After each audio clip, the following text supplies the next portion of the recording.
Hi everybody, today I'm here to talk about the 5 most disappointing books I read this year. Last year. I'm saying most disappointing over worst, mainly because I think like worst is kind of a strong word, especially as like a lot of these books aren't like necessarily books that everyone thinks are bad, and some of these two like were just genuinely disappointing to me more than just being like not great. So I felt like disappointing kind of encapsulated my feelings better than just saying they were the worst books. But these were also like my least favorite books I read this year. Yeah. The first one I want to talk about is Hillbilly, Elegies, a memoir of a family and culture in crisis, by J.D. Vance. And this is a memoir slash like slightly sociological commentary on or about the author's life, J.D. Vance. And like when I read it, I was like, okay, that wasn't like that bad. And then the more I thought about it and the more I talked about it with people, I was like, no, I really didn't like that book. My impression of it when I first picked it up was that it was going to be mainly a sociological study with like personal narratives sprinkled in, and it was kind of the other. It was mostly a personal narrative with sociological bits sprinkled in, but I felt like that didn't work very well because it constantly felt like the author was towing the line between like actually getting to the point of doing a study on his community versus just like his own personal feelings about his community. And like the tension between those two just made the book feel awkward for most of it. I will also say too, I think I bristled against a lot of his feelings towards the poor and like people of a lower class. While he seemed to like have a more positive view of his own family, he definitely seemed to struggle with his own prejudices. And like there are moments in that book where you could kind of very much read that like he was struggling with his own feelings on a topic, but he doesn't elaborate at any point about it. And so it just really felt like it could have just, he could have taken so many different aspects of his life a little farther, and they would have kind of been more impactful to read about. I know a lot of people, this like got really talked about when it first came out because a lot of people said it like explained the Trump voter, which I actually didn't know when I read it this year. I just like had picked it for a book club I run. And I will say like I don't really think it does that so much as it just like explains one guy's life. Yeah. So, I mean, I think I give it like 3 stars on Goodreads, or maybe 2. It wasn't horrible. I didn't dislike his writing. I just didn't like the book. The next book I want to talk about is The King of Crows by Libba Bray. This book was just disappointing because it was really like kind of a weird end to a weird series. I really loved the first book of the Diviners, and I finished the whole series this last year, and the last book just like really kind of fell off for me. I think the pace was like kind of all over the place with all of the characters separated and traveling, and I just felt the way she wrapped up the whole series, it didn't feel like that kind of big moment I thought it was gonna be. It felt very disconnected and all over the place. Additionally, like some of the deaths didn't feel that earned, you know, I don't know. It just was like kind of a blah ending to the series for me. I think I was also kind of over it at that point because I liked the first and second book, and the third book is kind of already starting to go downhill for me, and the fourth book I was just like, so yeah.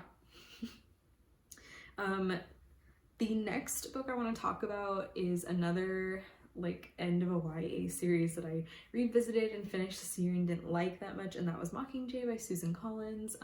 This book like to me it sort of falls into the like same category that the last book in the Divergent series did, where like you just kind of make this world that was very small so much bigger by taking it out of the games and into like all of the districts. And well, I think she definitely wrote a better series than Divergent in my opinion. Like the end of the book did just feel very like unsatisfactory, especially the whole final bit. Like everything Katniss kind of did in the Capitol at the very end like didn't really matter, and it just made the whole thing feel like fall kind of poorly, I thought. I don't know, it just like was not a satisfying end. yeah, I don't know. I still love the first book though. The first book definitely holds up, so there's that. The next book I want to talk about is The Nightingale by Kristin Hannah.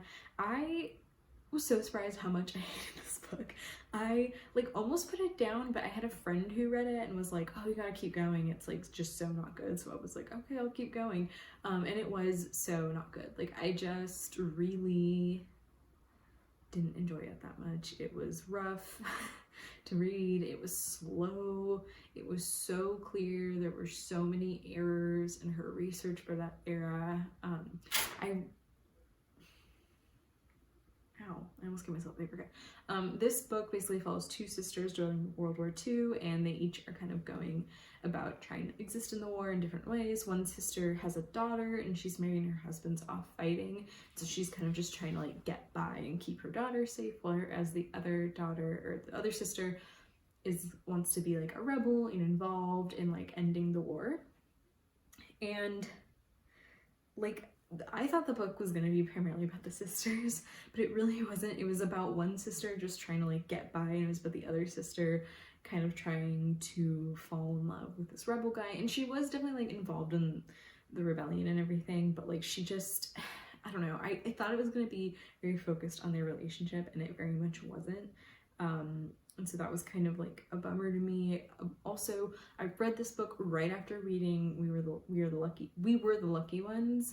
And that book was like, it's based off of a real family that existed and lived in World War II, and that book was so much more grounded in reality than this book. And it was like very clear that like one was more grounded in reality than the other. And so when I was reading it, I was just like, I don't know, like I can't enjoy this because like none of this feels like real or correct to me. And it was so slow. And I've heard other people's reviews saying they liked how slow it was and how like vivid the writing was, but I just found it very like tedious to get through. Again, especially because I just finished another book about World War II that I could not put down, and this book was just like a major slog. And there were elements I wish she would have expanded upon. Like I found it interesting, the sister who had a child, like she felt very conflicted about having an officer in her home, and like they had kind of this like complicated relationship, and it was really like interesting. And like that kind of like gets scrapped, and you're just kind of like, okay, that's a bummer. And like, yeah, I don't know, there were just so many more interesting plot lines she could have explored, and she just kind of went with like the basic blandest ones she could find, and I just did not enjoy it. So it's a bummer, but so it goes. The fifth book I want to talk about is All the Great Places by Jennifer Niven. This is a YA like contemporary book about two people. I literally can't remember their names, and they are both kind of dealing with their own mental health struggles. And like I thought this book was going to be kind of Fault in Our Stars-y, and it wasn't at all. It just kind of really sucked. There were a lot of reasons I didn't like it, but I think primarily it suffered from that like YA issue of like me just being the whole time like, where are the parents? Like the parents seemed very uninvolved, and there were just certain parts of the book that felt very like unrealistic to me. And additionally, like I just felt like tragedy porn for most of it, and I did not like that. And I felt too like, and this is just my opinion because I have not experienced these things, but I felt like if a teen that like was having some mental health problems read this book, I'm not sure they'd find it like helpful in any way. If anything, it almost seemed like it could potentially be harmful. So I just like could not get behind it. Yeah, did not like that book. Cool, sorry. My phone just stopped recording, so I'm gonna pick that back up right where I left off. I just wanted to add in, I have a sixth bonus book I forgot that I wanted to talk about, and I didn't put on my list, but it came to me as I was talking, and that is Normal People by Sally Rooney. I just like thought this book was gonna be better because it has been so popular, both on BookTube and like just in the general atmosphere, and so I was really excited to read it and interested in reading it, and I just like could not get into it. It basically follows two people, I think their names are Marion and Connell, and they it just follows their like on again off again relationship. And I think my biggest issue with the book, it was two things. One, I was like not into the on again off again relationship thing because it just felt like listening to all of my friends who've had relationship problems, but like in a book. And so I was just kind of like, oh, this is like a downer. And then my other issue was like, there was plenty of points in the book where it touched on more interesting things like class issues or issues with like abuse, and it would like just barely dip its toes in and then like skedaddle out of there right away. And I just wanted like those to be explored in more depth, because like to me that was more interesting than like watching these two people who were clearly like not good for each other like fall back in love and fall apart and come back, and it was just like so yeah, I didn't like it. I haven't watched the series on Hulu either, because I just like I read the book and I was like, gosh, I don't think I want to like watch this all over again. So yeah, so that was my actually 6 most disappointing books I read this year.